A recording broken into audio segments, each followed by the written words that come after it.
Je vous présentais donc Elisabeth Grandjean, qui a une question qu'on lui posait. Elle aimerait être un bonbon pétillant. Donc, on n'est pas tout à fait. Voilà. Alors, Elisabeth Grandjean est née à Saint-Étienne, dans une famille modeste, loin des métiers artistiques. Euh, Elle écrit toujours, depuis toujours, et son rêve secret était d'écrire. Je crois elle commence à réaliser son... Et elle dit même que quand elle était petite et qu'elle ne savait pas écrire, elle écrivait déjà dans sa tête. Euh, après, après avoir eu le bac et quelques diplômes dans le social, elle a travaillé auprès des jeunes en difficulté, des enfants maltraités, des personnes analphabètes. Et ça va se sentir dans tout son travail d'écriture. Elle vit depuis cette époque à Lyon et elle découvre le théâtre. Et du coup, elle change de vie. Elle fait des formations euh, par rapport au théâtre, de nouvelles rencontres, découvre le jeu, la vie de compagnie et change de vie complètement. Et puis elle écrit pour le théâtre. Vient ensuite un premier recueil, qui est celui-là. Je peux dire combien. Ah, Encore et pourtant. encore et pourtant, mais j'en parlerai après. Euh, oui, je dis qu'elle écrit pour le théâtre, puis un premier recueil. Toujours, toute son écriture est en lien avec les personnes en difficulté. Et elle cherche des projets inventifs pour amener la culture là où il n'y en a pas et où les gens n'ont pas accès. C'est vraiment sa motivation. Finalement, elle n'a pas tant que ça changé de vie, quoi.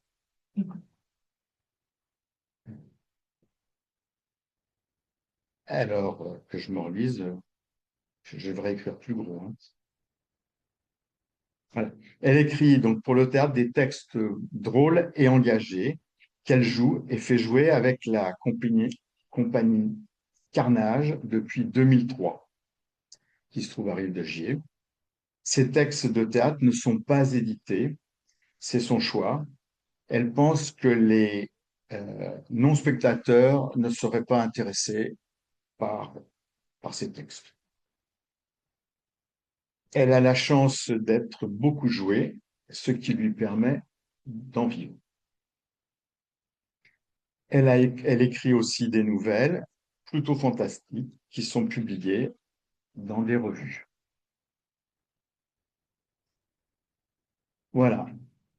En poésie, elle a écrit 4 recueils. Alors en 2018, Encore et pourtant, chez Christophe Chamand éditeur. En 2021, Ma voix silence, faut que je fasse ça comme ça. Ma voix silence, à la Rumeur Libre édition. En 2024, Une claque d'eau salée, à la Rumeur Libre édition. Et en 2024 aussi, Cerise verte, édition Le Clos j'ouvre. Et devrait paraître un 5e recueil en janvier. Elle espère qu'il sera là au mois de mars, qui s'appellera Nous les descendants, toujours à la Rumeur Libre édition. Elle a aussi un livre, Et puis la liberté, en collaboration avec une artiste qui est en auto-édition. Alors, je la cite par rapport à ces livres. J'envisage chaque livre à la fois comme un objet précieux dont je cisèle chaque phrase et comme une chose simple, accessible à tous et qui parle à tous. C'est avant tout des partages d'humanité. J'utilise souvent le je qui est aussi bien un jeu personnel, un jeu imaginaire et d'empathie avec ceux qui m'entourent, qu'un jeu proposition d'identification pour le lecteur. Je les conçois selon une dramaturgie qui leur est propre. On peut lire le recueil dans son ensemble ou picorer des poèmes au hasard. Si on les lit dans l'ordre, ils racontent une histoire. Ouais. Je regarde le temps. Alors, encore et pourtant, je l'ai reçu il y a 2 jours. J'ai pas eu le temps de le lire autant que les autres, mais voilà, j'en ai quand même. Alors, ce recueil nous propose le parcours d'une femme face à l'amour, au désir, jusqu'à la vie de couple. Je vais vous en lire quelques extraits. Ça sera plus intéressant. Automne incandescent, terrassé par ton absence, entre perte et soulagement, douleur et apaisement, je suffoque. Les feuilles tombent, larmes fauves sur tapis flamboyant. Les arbres sont nus et je pleure.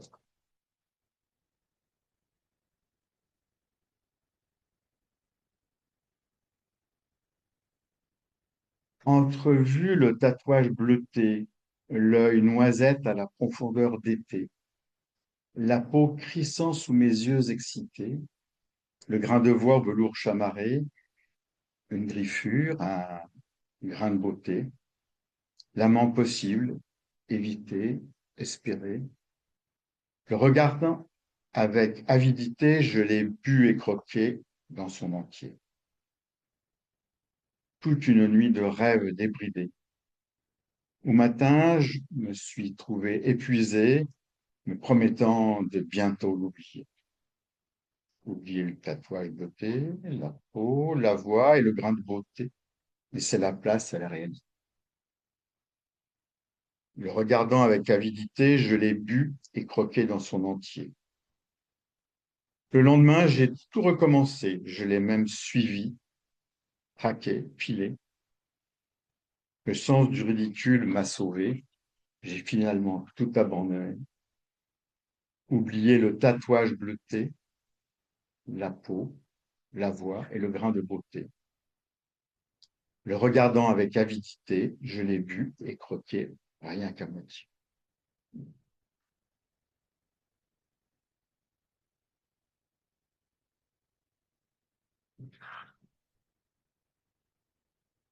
Tu l'ignores, mais je t'ai dédié mes silences intérieurs, mes ressentis, mes brouillons de mots.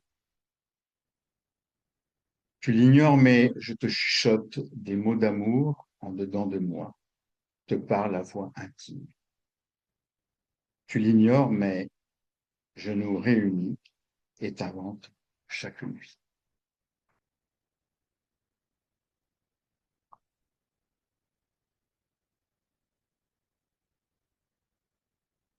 Chercher sa présence électrisante, me l'interdire pourtant, fuir mes propres gestes, trembler, une histoire d'amour non vécue. Vibrer à la sonnerie du téléphone, me fait me souvenir qu'il n'en a pas le numéro. Entendre ses pas résonner dans un lieu où il ne viendra jamais. Guetter son arrivée à un rendez-vous jamais fixé. À force d'espoir béant, de surcharge électrique et d'apnées successives, tutoyer la folie.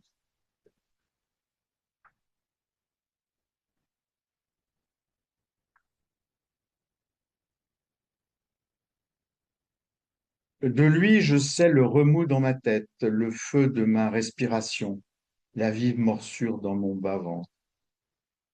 De lui, je sais la perte de moi-même, l'incandescente vibration, l'âpre férocité du désir. De lui, je sais l'impatience dévorante, la présence souveraine au creux tumultueux de mes nuits. De lui, j'ignore tout ou presque. De moi, je sais plus rien.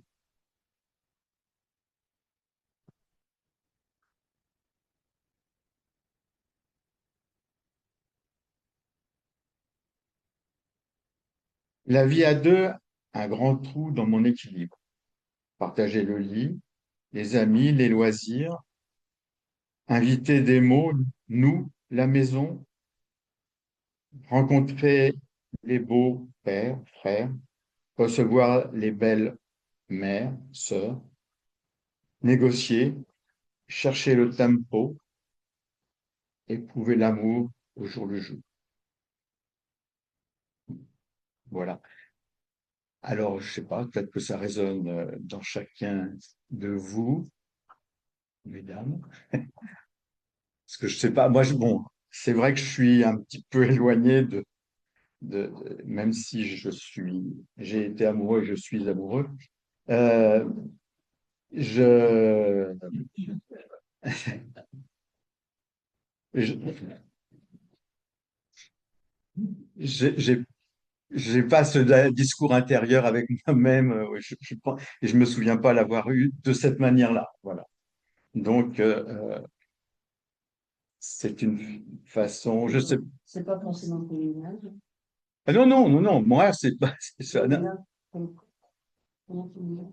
Elle, elle, bah, c'est-à-dire qu'à un moment, elle parle de la gale de son sein. Oui, Voilà. Donc, mais pourquoi pas?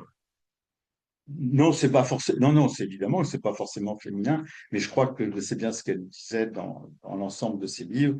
C'est un jeu.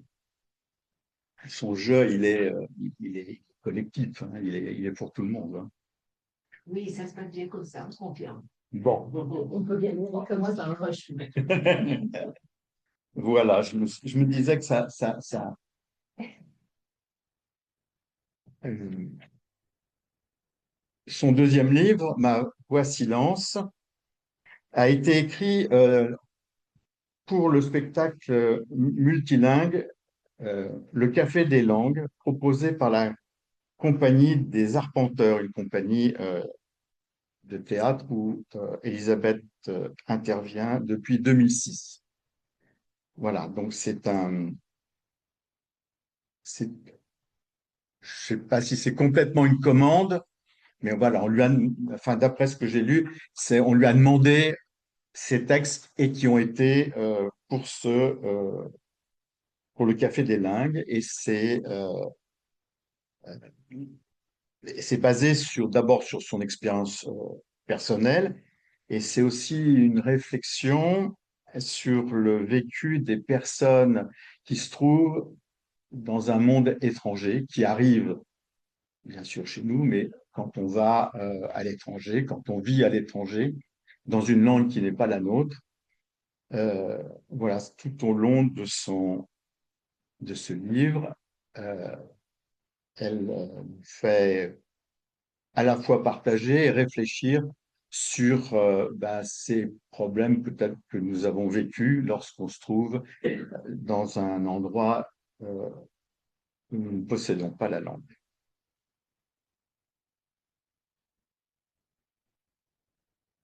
La langue, mais pas seulement que la langue, oui, c'est vrai, aussi les usages et les codes.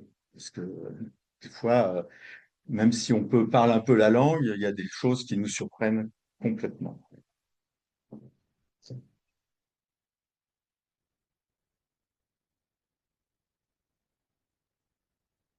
Je suis l'autre, l'heure étrangère, celle qui vient d'autre part, touriste, est arrivée comment, pourquoi faire, avec quel papier, jusqu'à quand, habite où, avec quel argent, quelle aide.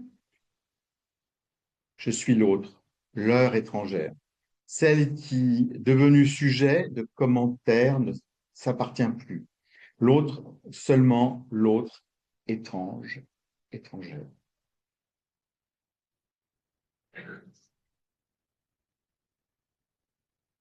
Au restaurant, avec aplomb, je lance la commande. Entremêle le propos de mots liaisons qui n'existent pas, les prononce avec conviction. Le cerveau pose une question, je lui demande de répéter. Je fais comme si. J'interdis à mon œil de s'arrondir, à ma mâchoire de tomber, et je réponds. Je dis OK, OK, OK, OK à n'importe quoi. Et me retrouve avec un sandwich chaud, rempli de verre gluant et épicé. OK.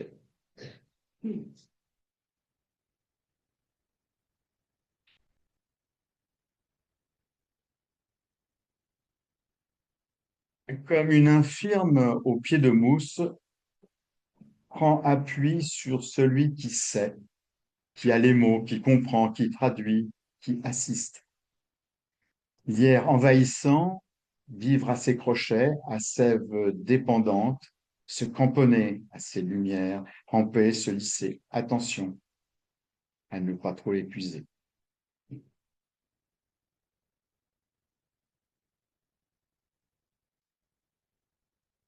J'ai prononcé poire au lieu du prénom attendu.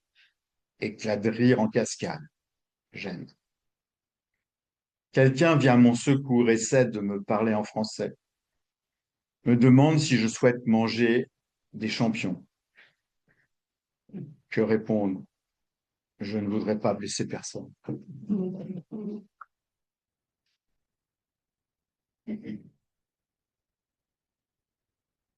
J'avance nu et fragile au milieu des syllabes jetées sans préavis. Elles forment un maillage serré dans l'entre-nous quotidien. Je n'arrive pas à me faufiler jusqu'à mon interlocuteur.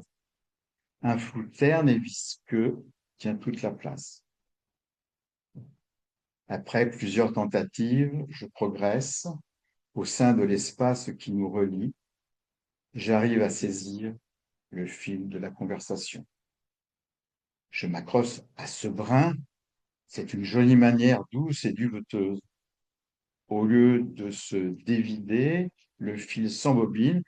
Je ne lâche pas, m'agrippe et me retiens au petit bout de signifiant que j'ai capturé, jusqu'à me retrouver moi-même enroulé au centre de la grosse pelote, complètement embrouillé au fil de la conversation.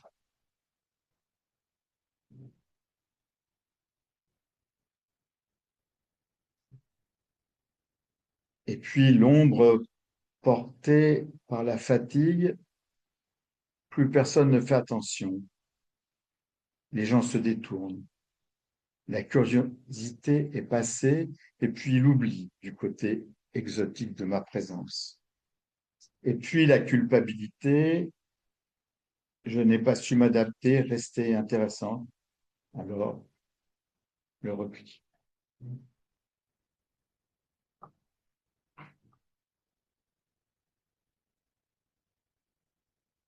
S'il savait, ailleurs, je m'exprime avec facilité. Je suis un être social. Ailleurs, j'ai un métier, des amis, je manie des concepts. Ailleurs, je suis brillante. Pas partout, mais quand même. Ailleurs, je suis autonome, émancipé, je crée. Ailleurs, je suis quelqu'un. Ailleurs, je suis moi, j'existe. Ailleurs, je comprends ce qu'on me dit.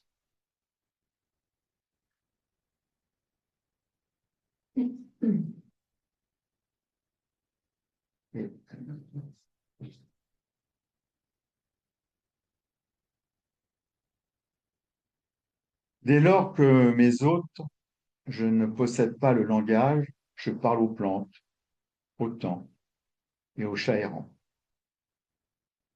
J'écoute les objets, les arbres, la fumée, j'écoute même la boue.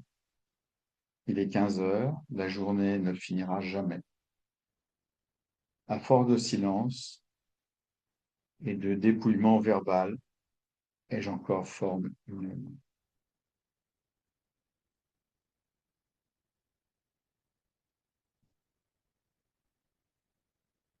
Réduite à ma plus simple expression, réduite au silence, alors je décide de prendre le silence comme on prendrait la parole. Acquérir de l'épaisseur en me taisant. Accepter de compter moins, bâtir un territoire intérieur immense, dense, intense.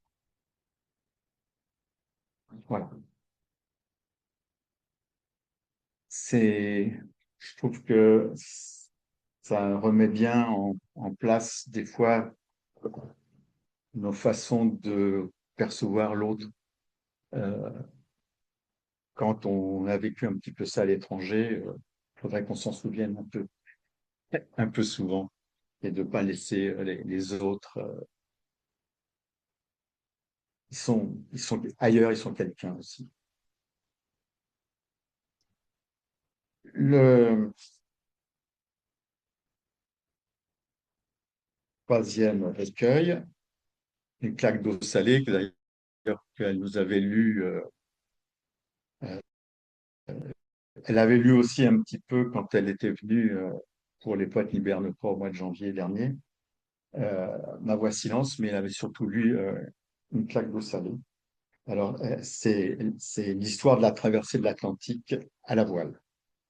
Alors, à Saint-Étienne, il n'y a pas la mer, hein, mais à la MJC, il y avait des personnes passionnées de voile. C'est là qu'Elisabeth a pris le virus. Avec des amis, ils ont créé une association pour naviguer sans se ruiner en accompagnant des groupes. Et puis, elle est devenue de plus en plus compétente. Et c'est comme ça qu'elle a fait cette traversée avec des inconnus.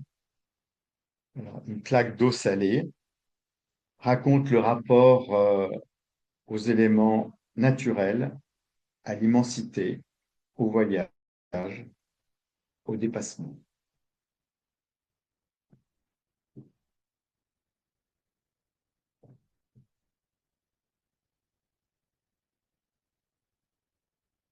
Je suis la mer, eau et sel, brise et courant, puissance et remous, tes mesures et fragilité, minuscule et indomptable, calme et imprévisible, je suis la mer. Et depuis toujours, je suis eau. Je me souviens de mes premières buées, de mes timides rosées, de mes pluies, mes torrents, mes bruines incessantes, mes grands lacs dormants, et de mes larmes, je suis eau jusqu'au plus profond de mes os.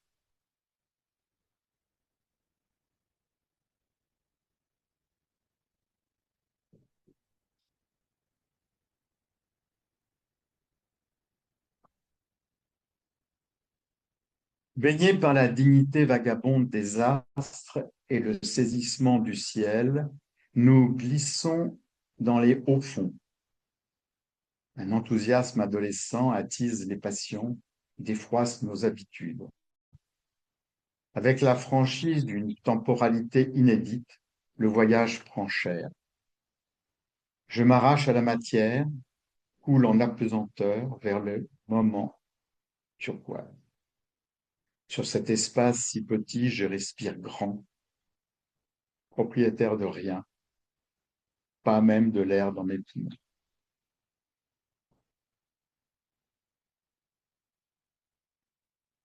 Les journées de pleine luminosité, tout est saturé, follement présent, autant qu'éphémère. L'ombre a disparu. Dans le mystère des courants, aucune empreinte n'est possible, nulle trace ne s'imprime. Frappé par le dérisoire et ma présence ici-bas, je parle à la vague qui n'en finit pas de s'enfuir.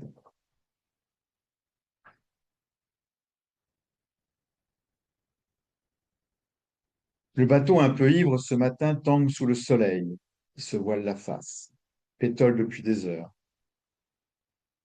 Claquent les voiles dans le roulis, palottement des estomacs sur la mer d'huile. ennui et calme plat.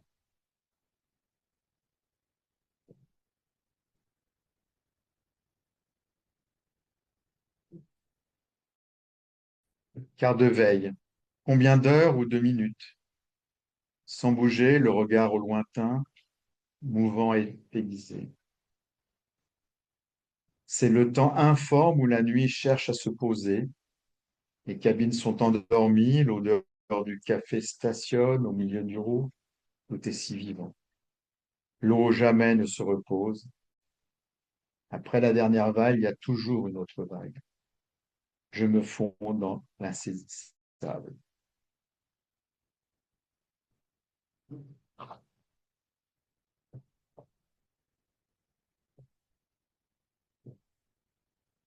À tant inspiré, le ciel à l'envers, j'ai perdu toute conversation. Je navigue à vue, par-dessus un déluge de mots perdus. Que dire? Il y a seulement quelque chose à dire quand les activités se raréfient près du tropique, quand les enjeux se resserrent autour de la routine du bord. Ma voix est devenue filet. Je cherche mes phrases, mon corps me devance, trouve sa justification sur les cheveux ébouriffés de l'océan. Après des jours à philosopher.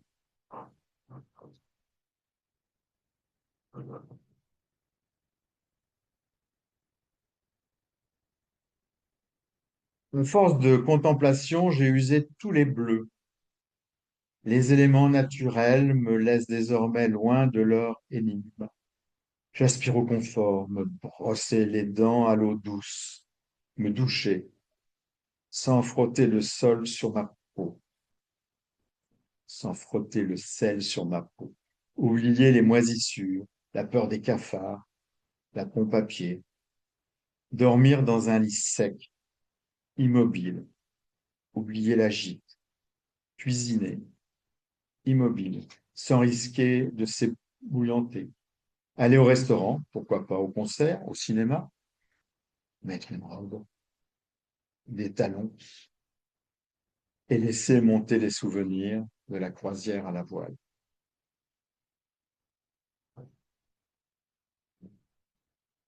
Il faudra un jour descendre de ce bateau.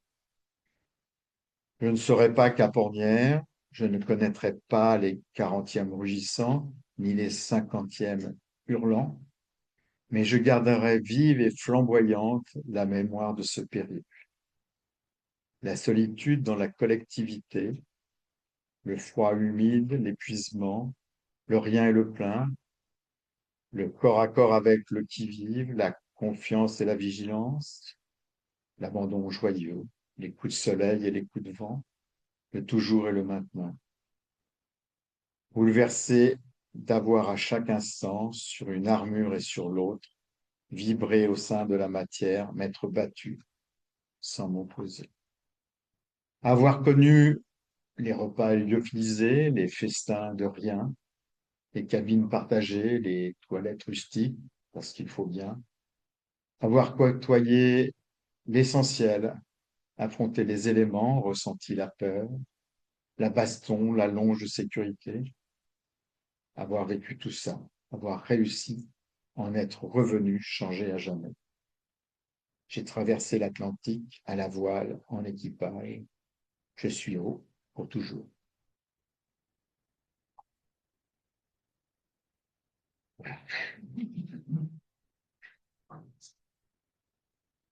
Bon, elle était un petit peu dégoûtée après. Elle peut remonter sur un bateau, mais elle va bientôt recommencer si ce n'est déjà fait.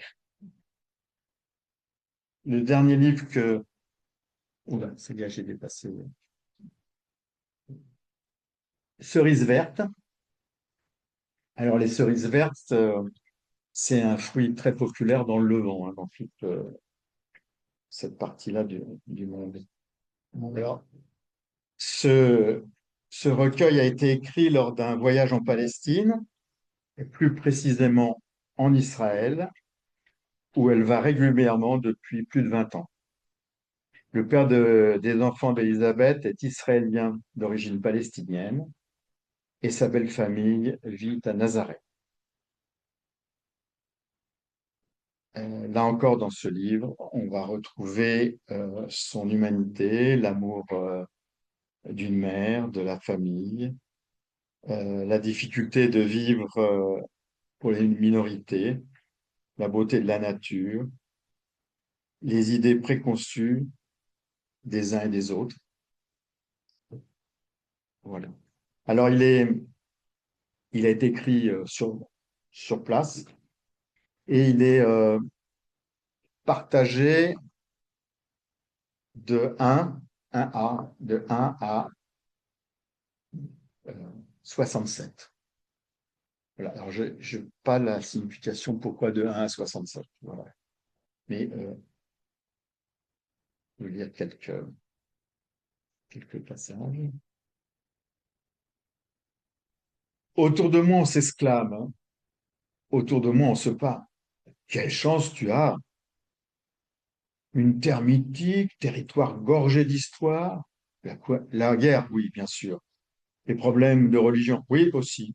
Mais quand même, la mémoire, la culture, nos racines, le cœur du monothéisme, tu te rends compte? Et aussi la modernité, à la pointe de l'informatique, des innovations, le dessalement de l'eau de mer. J'ai vu un reportage, les oliviers, les oranges de Jaffa, les avocats, les bananes du désert, les jardins de Baï, Haïfa, oui, c'est ça.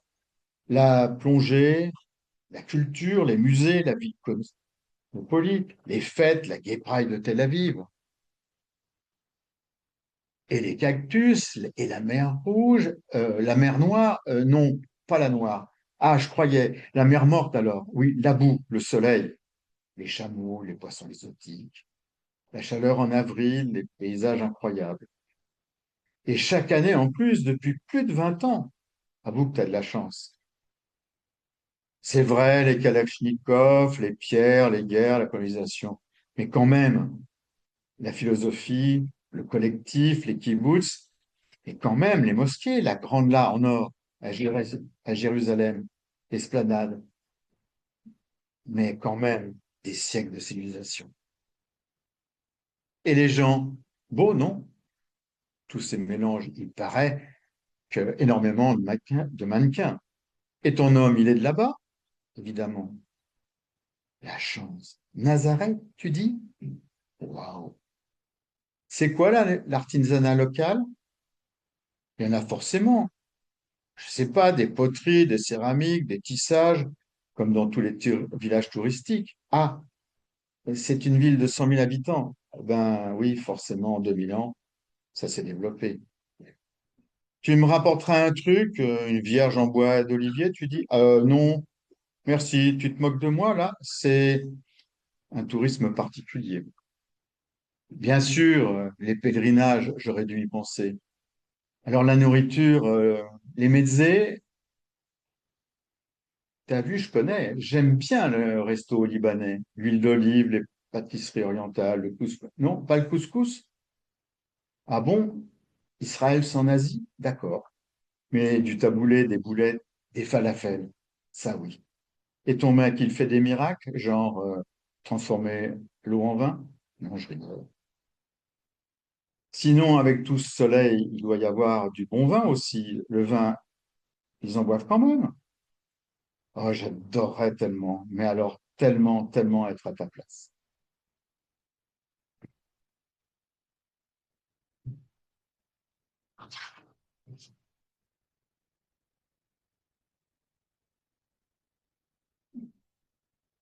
Ben Gurion Airport, monstre énorme, au ventre vide, un flasque en pleine tête, pardon, un flash en pleine tête, nouvel appareil de reconnaissance faciale, un flash pour un passage, un flash pour la trace, pour la sécurité, la police, un flash, tous fichés, fliqués, flippés, souriez.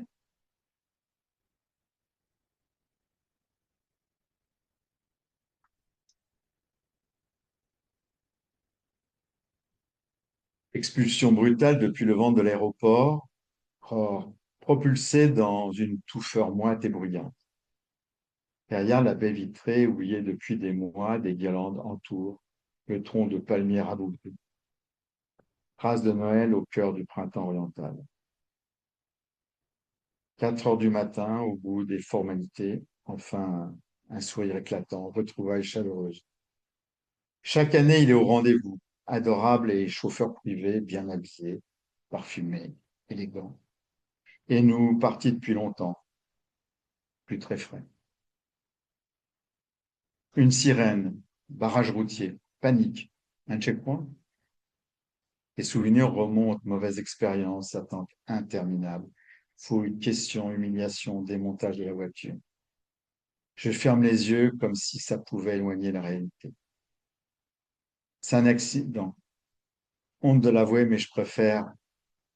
Une voiture a heurté un gros animal. Il gît sanguinolent. Sur le bitume, un cerf, un sanglier, un chevreuil, ça existe dans ce pays? Pas le cœur à la zoologie. Un sommeil cynique dans ses tentacules. Je me laisse happer sans compassion.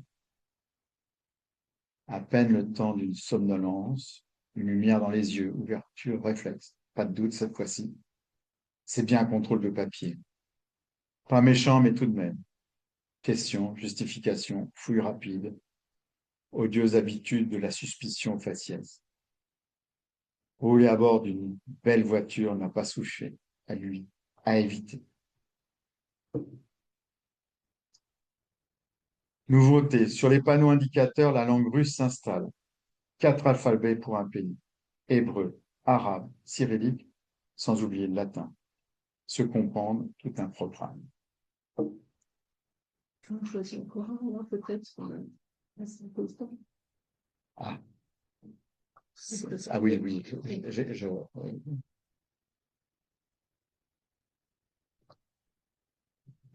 Si j'en choisis un, je peux peut-être choisir un des derniers.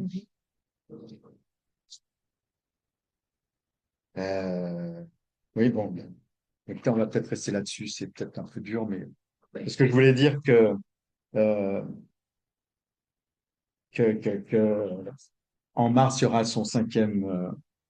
On devrait découvrir le cinquième, son cinquième livre qui parlera de l'appartenance à une lignée, la transmission de la langue maternelle et la liberté du devenir.